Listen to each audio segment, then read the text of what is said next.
Mahabub Nagar town ఉందండి. ముఖ్యమంత్రి గారు ఇక్కడ ఈ జిల్లా ఉమ్మడి మహబూబ్నగర్ జిల్లా బిడ్డ, నేను పాలమూరు బిడ్డను, పాలమూరు పిల్లి బిడ్డను అని చెప్పుకుంటాడు ఆయన. కానీ మహబూబ్ నగర్ టౌన్కు 2 సంవత్సరాల్లో ముఖ్యమంత్రి గారు ఎన్నిసార్లు వచ్చిండ్రో ఒకసారి మహబూబ్ నగర్ ప్రజలు ఆలోచించుకోవాలి. మీరు ముఖ్యమంత్రిగా ఉన్నారు, కనీసం మహబూబ్ నగర్కు అండర్ గ్రౌండ్ డ్రైనేజ్ తేవాలనే ఆలోచన ఉందా లేదా అని ముఖ్యమంత్రి గారు నేను ప్రశ్నిస్తూ ఉన్నా. ఎందుకు ఎదగకూడదు? మా నిజామాబాద్లో మేము 10 ఏళ్ల కింద వేసుకున్నాం అండర్ గ్రౌండ్ డ్రైనేజ్. ఇవాళ మీరు ముఖ్యమంత్రిగా ఉన్నారు, మహబూబ్ నగర్ బిడ్డలు ఆశిస్తారు మీరు ఏదో చేయాలని. కనీసం మీరు రానే వస్తలేరు. పార్లమెంట్ ఎన్నికలప్పుడు ప్రచారానికి తప్ప ముఖ్యమంత్రి రాలేదు ఇక్కడికి అని చెప్తున్నారు. ఇప్పటికీ కూడా మూడు రోజులకు ఒకసారి వస్తాయి మహబూబ్ నగర్లో మంచినీళ్ళు.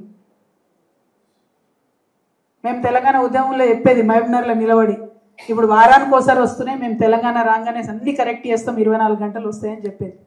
ఇప్పటికి కూడా 3 రోజులకు వస్తున్నాయి మంచినీళ్ళు. అంటే అది కేసీఆర్ తప్ప, బీఆర్ఎస్ తప్ప కాదు, రేవంత్ రెడ్డి గారు అధికారంలోకి వచ్చి 2 ఏళ్ళు అయింది. తప్పులు జరిగి ఉంటే మీరు సవరించండి. మీరు మంచినీళ్ళు ఇవ్వరు, ఎందుకు ఇస్తలేరు?